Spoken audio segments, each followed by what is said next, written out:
Pessoa física ou entidade privada que, em razão de qualquer vínculo com o poder público, executar atividade de tratamento de documentos, dados, informações sigilosas e pessoais, adotará as providências necessárias para que seus empregados, prepostos ou representantes observem as medidas, procedimentos de segurança nas informações resultantes da aplicação deste decreto. Bacana, né?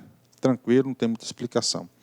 O acesso a documentos, dados e informações sigilosas originários de outros órgãos ou instituições privadas custodiadas para fins de instrução de procedimento, processo administrativo ou judicial somente poderá ser realizado para outra finalidade se autorizado pelo agente credenciado pelo respectivo órgão, entidade ou instituição de origem. O que está falando aqui?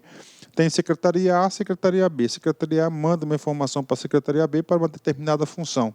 A Secretaria B tem que ficar restrita a essa função na qual ele recebeu aquilo. Se caso for para outra destinação, tem que pedir autorização para a Secretaria A. Pronto.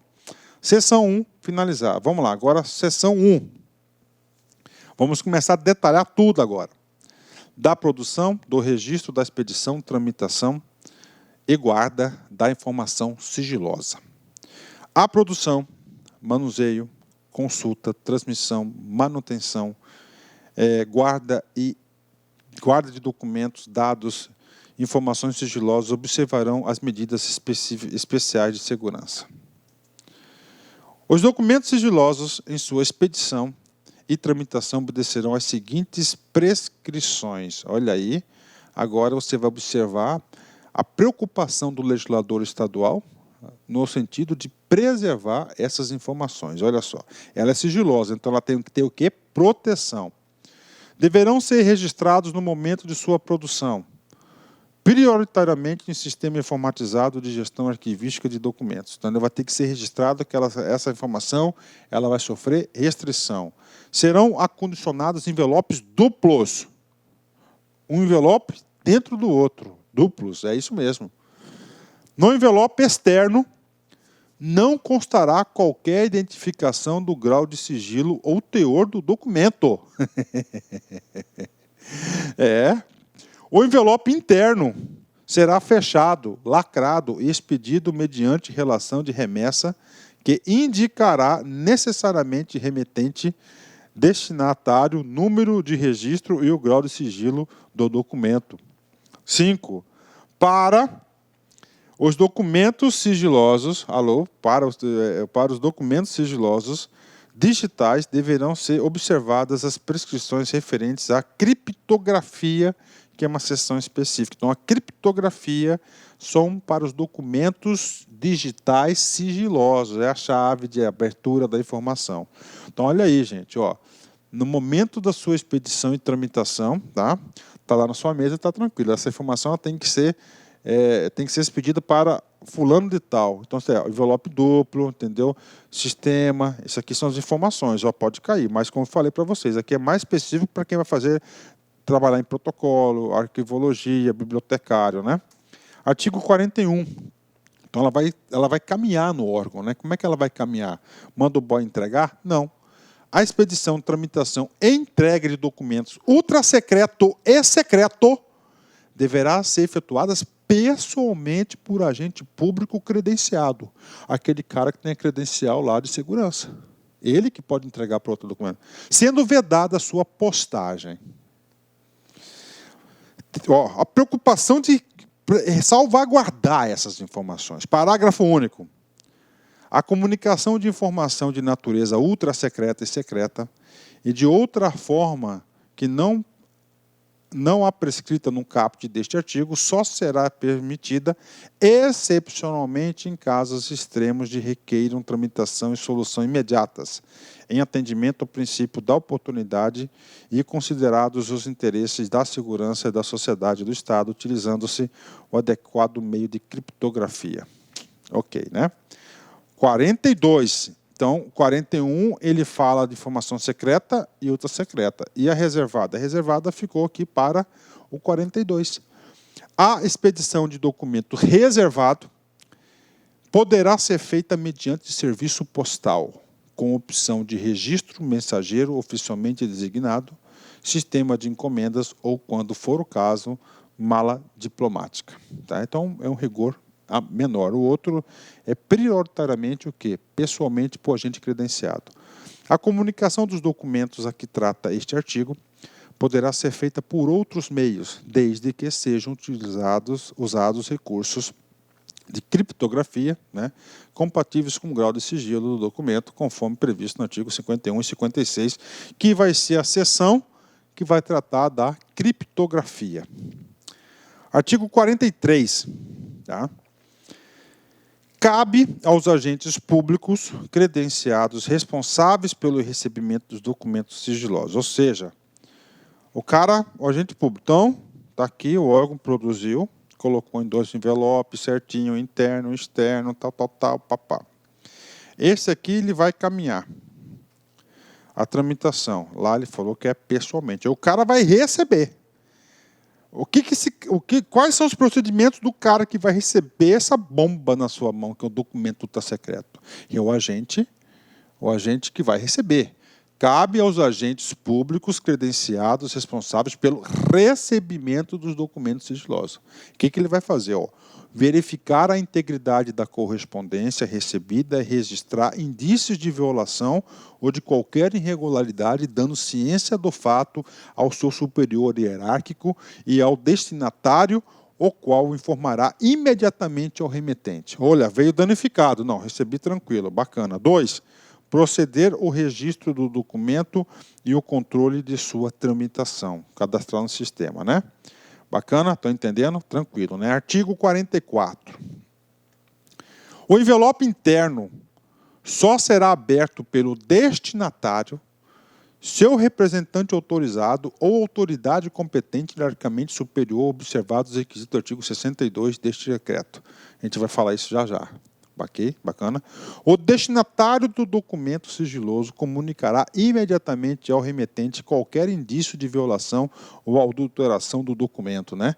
Rapaz, parece coisa de filme, né? Bacana, vamos lá. Os documentos, dados e informações sigilosas serão mantidos em condições especiais de segurança na forma de regulamento interno de cada órgão ou entidade. Eu já vi esses documentos sendo guardados em cofres, né? Papo sério, prof, papo sério, né? Para a guarda de documentos secretos e ultrasecretos, deverá ser utilizado cofre forte ou estrutura que ofereça segurança equivalente ou superior. Os agentes públicos responsáveis pela guarda ou custódia de documentos sigilosos os transmitirão a seus substitutos devidamente conferidos quando da passagem e transferência de responsabilidade, né? Então tá aqui para vocês, né? Então tá percebendo, cara, a preocupação do legislador em guardar, assegurar a segurança, assegurar aí a restrição de acesso somente àquelas pessoas que são autorizadas, porque são informações imprescindíveis para a segurança do Estado e da sociedade. Da marcação. O que é marcação? Gente, informação. A administração pública ela é processual. Então, tem um processo. Então, todas as páginas deverão ser marcadas como reservada, secreta, ultrasecreta. Isso que é marcação. O grau de sigilo, que são 3 tipos, será indicado em todas as páginas do documento. É isso. Decreto, secreto, tudo está lá. É isso. Né? Por que isso, cara? Porque se o cara for fotocopiar, é aquele carimbão grandão, assim, ó, reservado, secreto, outra secreta, assim, ó, tipo uma marca d'água que faz assim, tanto no verso, né? O outro, por quê? Porque se o cara for reproduzir aquilo ali, cara, um fotocópio, tirar foto, por exemplo, vai aparecer lá secreto. Ele não pode. A gente vai falar da reprodução aqui. Nós vamos falar da reprodução. Então, isso aí é a marcação, muito importante para preservar a segurança. Então, o grau de sigilo será indicado em todas as páginas do documento, nas capas e nas cópias que houver pelo produtor do documento, dado ou informação, após classificação ou pelo agente classificador que juntar a ele documento ou informação com alguma restrição de acesso. Os documentos, dados ou informações cujas as partes contenham diferentes níveis de restrição de acesso devem receber diferentes marcações, mas no seu todo será tratado nos termos do seu grau de sigilo mais elevado. Então, às vezes tem um documento tá? Uma informação que tem vários dados, aí tem dados diversos aí, classificações. Então, vai ser tratada pelo mais elevado, né? Terceiro, a marcação será feita em local que não comprometa a leitura e compreensão do conteúdo dos documentos em local que possibilite a sua reprodução de eventuais cópias. Então, ele vai ter uma marca d'água, né? Uma coisa assim para fazer isso aí, né? Não pode comprometer o teor da informação. As páginas serão numeradas seguidamente, devendo a juntada ser precedida de termo próprio, consignado o número total de folhas acrescidas ao documento. É um controle super rigoroso, né? E, finalmente, a marcação deverá ser necessariamente datada. Quando que ela foi datada, né? E aí, prof? 49. A marcação em extratos de documentos, esboços, desenhos, fotografias, imagens digitais, multimídias, negativos, diapositivos, mapas, cartas, fotocartas, obedecerá o prescrito no artigo 48, ou seja, ele vai ter que ser marcado, né? Em fotografia e reprodução de negativos sem legenda, a indicação do grau de sigilo será no verso das respectivas embalagens, né? Olha aí, boa questãozinha de concurso, né, cara? O cara, olha aí, muito boa essa questãozinha de concurso, porque você aqui só vai ver isso aí aqui, você pode ter certeza, em toda a sua vida funcional, só vai ver esse negócio aqui.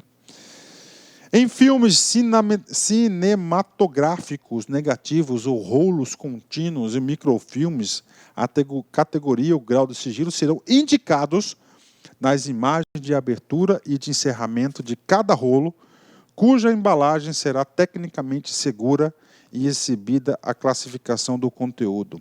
3. Os esboços, desenhos, fotografias, imagens digitais, multimídia, negativos, diapositivos, mapas, cartas, fotocartas que trata essa seção, que não apresentem condições para a indicação do grau de sigilo, serão guardados em embalagem que exibam a classificação correspondente à classificação do conteúdo. Vamos lá? Último artiguinho da marcação. Então, a informação que é classificada tem que ser toda marcada. Essa é a regra geral. Isso que o legislador quer, tá? Isso que é importante. Vem comigo aqui. A marcação da reclassificação. Ela foi marcada como ultra secreta. Aí passou um tempo, teve a revisão. Ela foi reclassificada como reservada, por exemplo, ó. E da desclassificação de documentos, dados, informações e sigilosos, obedecerá às mesmas regras de marcação da classificação. Havendo mais de uma marcação, prevalecerá a mais recente. Ou seja, o cara era ultra secreto. O carimbou tudo, datou, colocou número, rubricou todas as folhas daquela informação. Certo? E aí, prof? Aí ela foi reclassificada para reservada. Aí ela vai lá e tudo de novo. Então assina, tal. E vale qual? A data mais recente. Professor, parece coisa de KGB. Pô, parece, né? Vamos lá. Criptografia. Nós já vimos que a criptografia é destinado para quem? Para as informações digitais sigilosas. O que é criptografia? Um negócio lá da tecnologia da informação que é para segurança. Precisa de uma chave de acesso para você ter acesso à informação. Fica autorizado o uso de código, cifra ou sistema de criptografia no âmbito da administração pública estadual. Então, só pode utilizar isso nas informações de documentos sigilosos, né? Criptografia. Não é geral, não, hein? E das instituições de caráter público para assegurar o sigilo de documentos, dados e informações. Então, atenção, questão de prova, presta atenção, atenção. A criptografia só pode ser utilizado naquelas informações classificadas como sigilosas. Entendeu, né? Para circularem fora de área ou instalação sigilosa, os documentos, dados e informações sigilosas produzidos em suporte magnético ou óptico deverão necessariamente estar criptografados. Ok. Então, isso aqui é a criptografia. Instituto Federal do Tocantins, CESP 2016, cargo de assistente. De acordo com a Lei 2.527, a qual regula o acesso à informação previstas na Constituição Federal, O acesso à informação pública também será assegurado mediante recurso de criptografia, que utiliza algoritmo simétrico ou assimétrico para realizar a cifração ou decifração. E aí, prof, o aluno que fez no automático leva um pau, né? Porque essa questão está errada, gente. Por quê?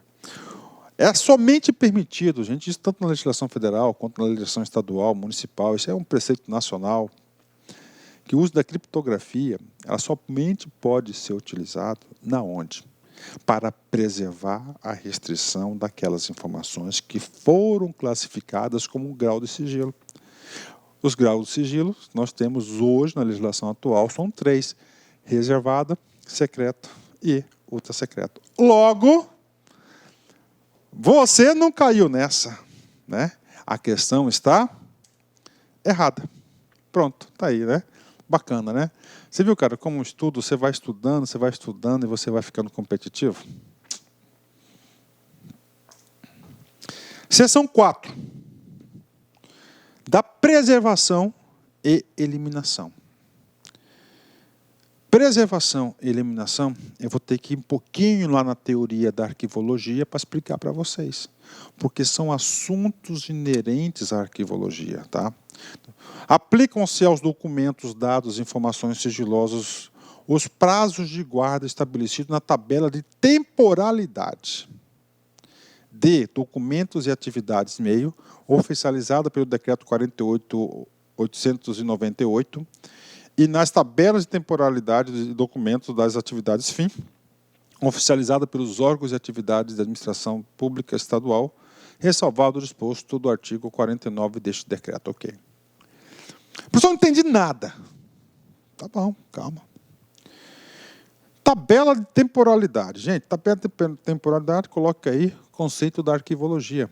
O que a tabela de temporalidade faz? Faz isso. Instrumento que define os prazos de guarda e destinação final dos documentos. Isso que é a tabela de temporalidade. Por exemplo, né, trouxe aqui um exemplo para vocês aqui, ó, o seguinte, nós temos a tabela de temporalidade, ó, aqui, ó, tá, uma tabela, um exemplo aqui para vocês. Na arquivologia tem uma teoria chamada teoria das 3 idades, né? Então nós temos a primeira idade, né, que são os arquivos correntes, segunda idade aqui, que são os arquivos intermediários, né? E o terceiro aqui, ó, terceira idade, que são os arquivos permanentes, né? Ó, permanentes, né? Então é o seguinte, vamos colocar aqui um exemplo aqui para vocês. Documentos de associações, sindicatos, né, em relacionamento com o governo, né? Então a tabela de temporalidade ele fala o seguinte: primeiro, ele tem que ficar 3 anos aqui, ó, 3 anos aqui no arquivo corrente. O que é o arquivo corrente? O arquivo corrente é aquele arquivo local da sua unidade de trabalho, onde você usa muito aquele documento. Então, aqui tem que ficar próximo de você, porque você utiliza esses documentos de associação.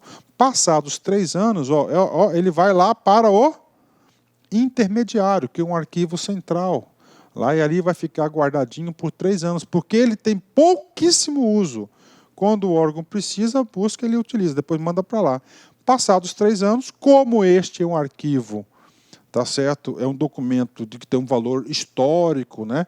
Tem uma memória histórica, né? Tem um valor histórico, ele vai o quê? Vai para a guarda permanente. Nunca mais ele vai ser destruído, ele vai ficar para a eternidade, guarda permanente do arquivo público, né? Cursos internos, né? O que acontece? Toda a documentação dos cursos internos, material de apoio, material didático, fica 4 anos lá no órgão, lá na entidade, lá na unidade administrativa que produziu. Não, na tabela de temporalidade diz que não precisa passar para aqui, ó, para o intermediário, ele vai direto para guarda permanente. Tá? Professor, e folha de pagamento? Pela legislação são 100 anos, né? Fica 5 anos lá no RH, na gestão de pessoas. Depois ele vai lá para o arquivo intermediário, tá certo? Ele vai ficar lá 95 anos no arquivo secundário, depois ele vai ser eliminado, destruído. Por quê? Porque ele não tem valor histórico, não tem valor cultural, folha de pagamento. Ó. Escala de férias, fica 5 anos no órgão, depois ele vai o quê? Diretamente para a eliminação, tá? Eliminação. Então isso que é a tabela de temporalidade dos documentos, ou seja, essa legislação aqui, ela foi detalhada, né? Um decreto realmente aí que você tem que tirar o chapéu para ele. Resumindo para vocês, nós temos o seguinte, vem comigo aqui, nós temos 3 fases da tabela de temporalidade, né? Temos a fase corrente, que é a eliminação, a fase intermediária, temos aqui a fase corrente, fase intermediária e fase permanente, não é isso? Corrente, aqueles documentos que ficam próximos ali, né? Todo documento nasce na corrente, todos eles, né? Então, você fica próximo na unidade administrativa onde foi produzida, né? Fase intermediária, ele sai ali do seu local de trabalho, vai para um outro local específico, tá certo? Normalmente, o arquivo central dos órgãos, dos poderes, fica por um tempo, ou depois desse tempo, ou ele vai ser eliminado, ou ele vai ser recolhido para o arquivo permanente, que é uma guarda mais aí de valor cultural, permanente somente valor cultural. Então, nós temos aqui 4 casos, escala de férias, folha de pagamento, custos internos e associações, né? Vamos lá, primeira situação, ele foi produzido aqui, primeira situação, né? Escala de férias, tá? Ele vai, o que acontece aqui, Primeira coisa aqui, o que acontece? Ele vem aqui, entendeu? Ele é produzido aqui, ele fica o tempo aqui, deixa eu colocar aqui, o tempo de 5 anos, escala de férias, ele não vai ser transferido nem para o intermediário e nem recolhido para o permanente. Ele vai ser o quê? Eliminado aqui. Então, essa aqui é a escala de férias.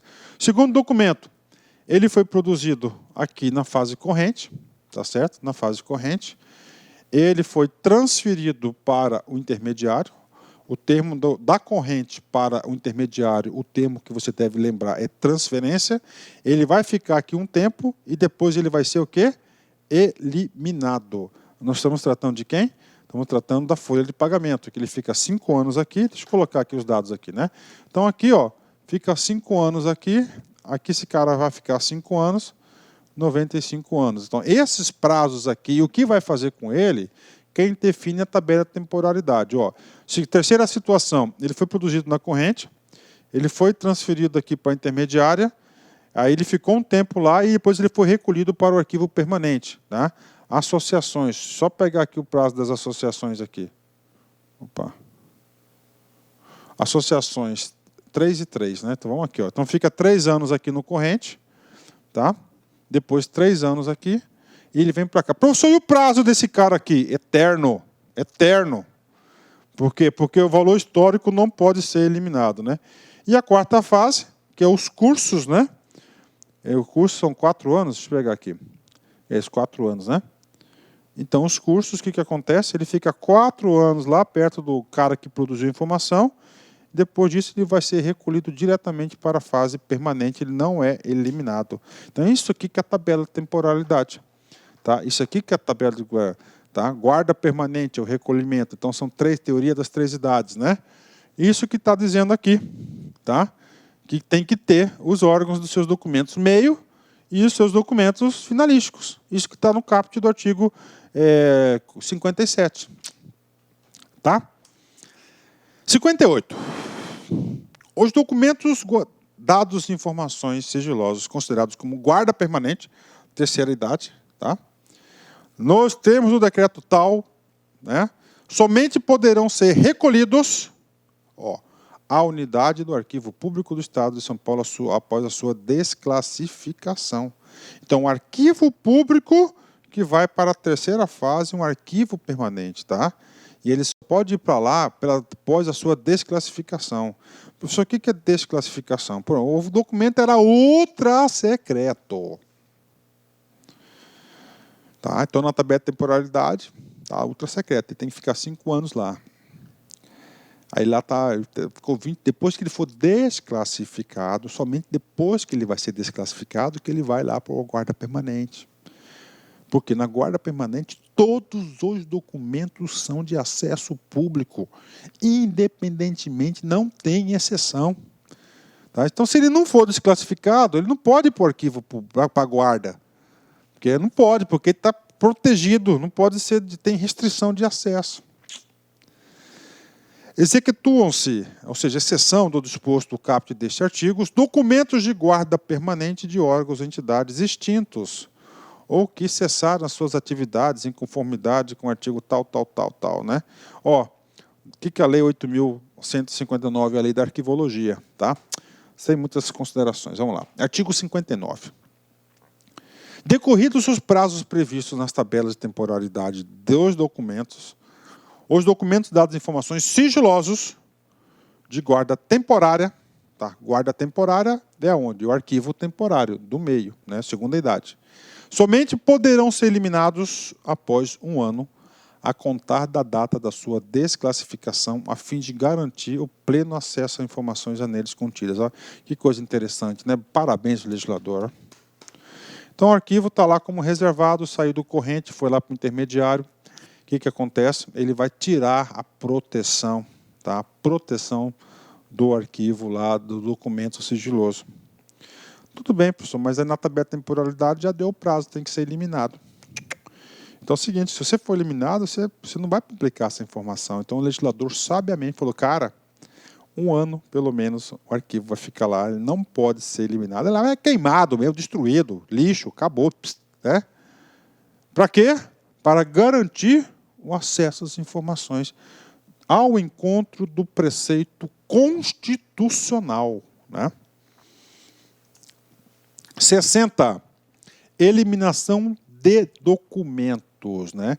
Nós vimos que tem o documento de acordo com a tabela de temporalidade. Ele pode ser eliminado na primeira fase, na fase corrente, na fase intermediária ou na fase permanente, né? Não, desculpa, na permanente nunca vai ser eliminado. Desculpa, voltando, me empolguei aqui um pouquinho, vem comigo. A eliminação de documentos, dados ou informações sigilosos em suporte magnético ou óptico que não possuam valor permanente, não possuem valor permanente, valor histórico, devem ser feitas por método de que subscreva as informações armazenadas após a sua desclassificação. Se não estiver ao alcance do órgão a eliminação que se refere ao caput deste artigo, deverá ser providenciada a destruição física dos dispositivos de armazenamento. Pronto. Foi até legal, né, cara, essa partinha aqui, né? Vamos lá. Subseção 5. Da publicidade de atos administrativos referentes aos documentos o quê? Sigilosos.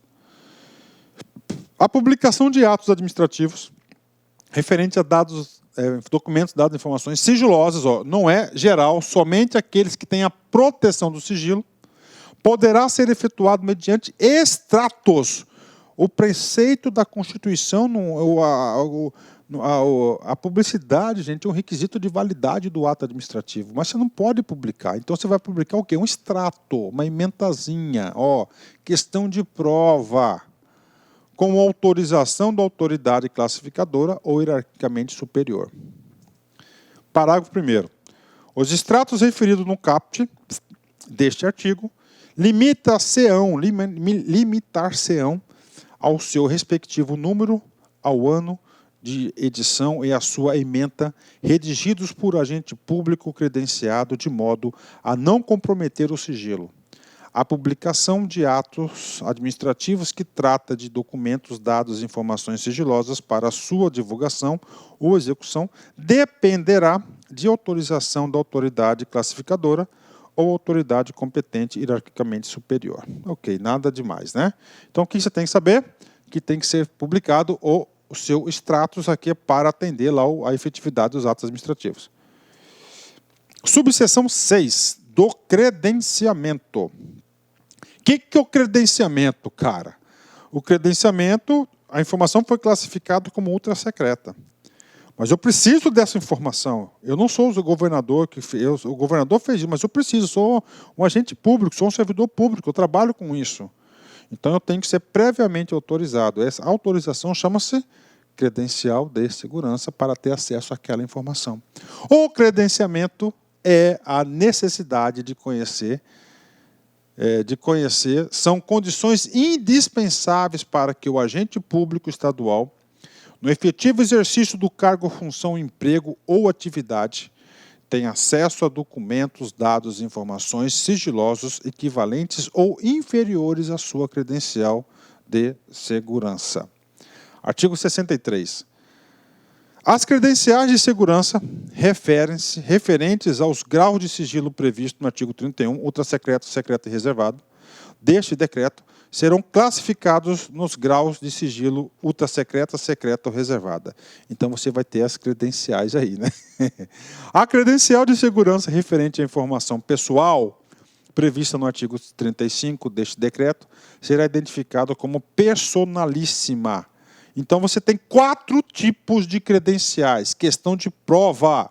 Primeira, você tem uma credencial ultrasecreta. Segunda, secreta. E a terceira, reservada. Ok? E para as informações pessoais que também sofrem aí restrição de acesso, você vai ter uma personalíssima. Olha o nome aí, personalíssima. O examinador pode trocar esse nome com certeza, né? Com certeza. Então, isso aqui vão ser os nomes das suas credenciais, né? Artiguinho 65 da credencial. O que ele vai trabalhar o artiguinho 65? O artiguinho 65 ele vai trazer o seguinte: quem que vai emitir essa credencial? A emissão da credencial de segurança compete às autoridades máximas dos órgãos e entidades da administração pública estadual, podendo ser objeto de delegação. A credencial de segurança será concedida mediante termo de compromisso de preservação de sigilo, pelo qual os agentes públicos responsabilizam-se por não revelarem ou divulgarem documentos, dados ou informações sigilosos, dos quais tiverem conhecimento direta ou indiretamente do exercício de cargo, função ou emprego público. Para a concessão de credencial de segurança, serão avaliados por meio de investigação os requisitos profissionais, funcionais e pessoais dos propósitos. Terceiro, a validade de credencial de segurança poderá ser limitada ao tempo e no espaço. O compromisso referido no caput deste artigo persistirá enquanto durar o sigilo dos documentos que tiverem a eles. Então está aqui para vocês a credencial, né? Então o legislador pensou até nisso, né, cara? Até nisso o legislador pensou, né? Então a credencial para ter acesso, né? Bacana? Vamos lá, está acabando. Subseção 6, são 8, né? Faltam mais 2. Aqui vai falar da reprodução e autenticação. Professor, o documento é ultrasecreta, posso fazer uma cópia? Pô, quanto mais cópia você fizer, mais risco você vai colocar, vai submeter essa informação, que ela é importante, ela tem que ser protegida. Então, o legislador pensou nisso também e consagrou aí na seção 7 do capítulo 4 do decreto 58.052. Os serviços de informações ao cidadão, SIC, dos órgãos e entidades da administração pública estadual fornecerão, desde que haja autorização expressa das autoridades classificadoras ou das autoridades hierarquicamente superiores, reprodução total ou parcial de documentos e dados e informações sigilosos. A reprodução do todo ou de parte de documentos, dados e informações sigilosas terá o mesmo grau de sigilo dos documentos, dados e informações. Ou seja, se fez uma cópia, essa cópia tem o mesmo grau que o original. A reprodução e autenticação de cópias de documentos, dados e informações sigilosas serão realizados por agentes públicos credenciados na subseção anterior. Serão fornecidas certidões de documentos sigilosos que não puderem ser reproduzidos integralmente em razão das restrições legais ou do seu estado de conservação.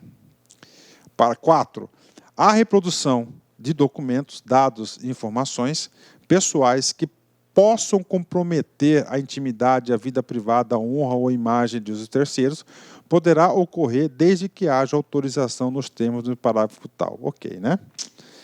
67. Os responsáveis pela preparação ou reprodução de documentos sigilosos deverá providenciar a eliminação de provas ou qualquer outro recurso que possam dar origem à cópia não autorizada do todo documento ou parte. Ou seja, tem que ter um controle, cara. Tem que ter um controle disso, né? Então tem que ter um controle.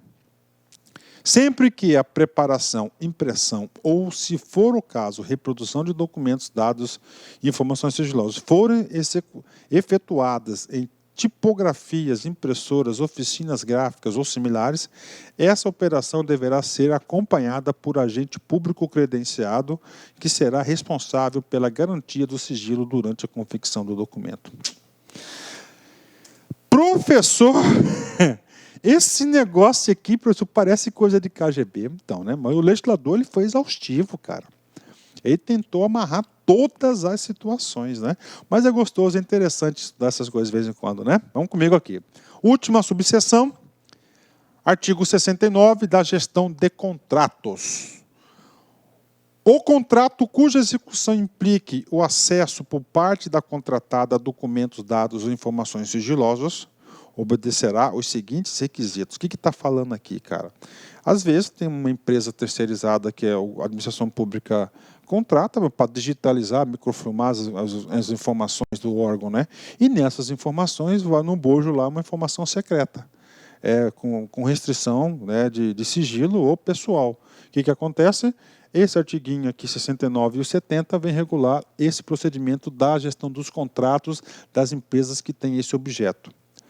Primeiro, assinatura de termo de compromisso de manutenção de sigilo. Segundo, o contrato conterá cláusulas prevendo a obrigação de o contratado manter o sigilo relativo ao objeto contratado, bem como a sua execução. B, obrigação de o contrato adotar as medidas de segurança enquadradas no âmbito de suas atividades para a manutenção do sigilo de documentos, dados e informações aos quais teve acesso.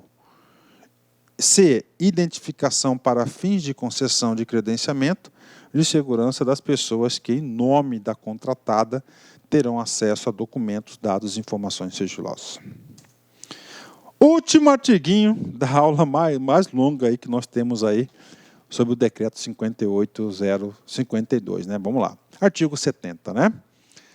Os órgãos contratantes da administração pública estadual fiscalizarão cumprimento das medidas necessárias à proteção dos documentos, dados e informações de natureza sigilosa transferidos aos contratados ou decorrentes da execução do contrato. Pronto, não vamos falar mais de informação sigilosa, né? Bacana, meus amigos, é isso aí, né? Vamos lá. Concurso, cara, você tem que... Essa estratégia do prof aqui de subdividir as aulas é bom que dá uma noção geral para o aluno, a gente trabalha cada capítulo especificamente e você vai fechando, né, o cerco, você vai conseguindo montar todo o conceito do juízo de valor. Encerramento aqui, Padre Fábio de Mello, né, sou fanzaço desse cara aqui, cara, fanzaço desse cara aqui, né. Só quem já perdeu na vida sabe o que é ganhar. Porque encontrou na derrota o motivo para lutar. Só quem já perdeu na vida sabe o que é ganhar. Porque encontrou na derrota o motivo para lutar.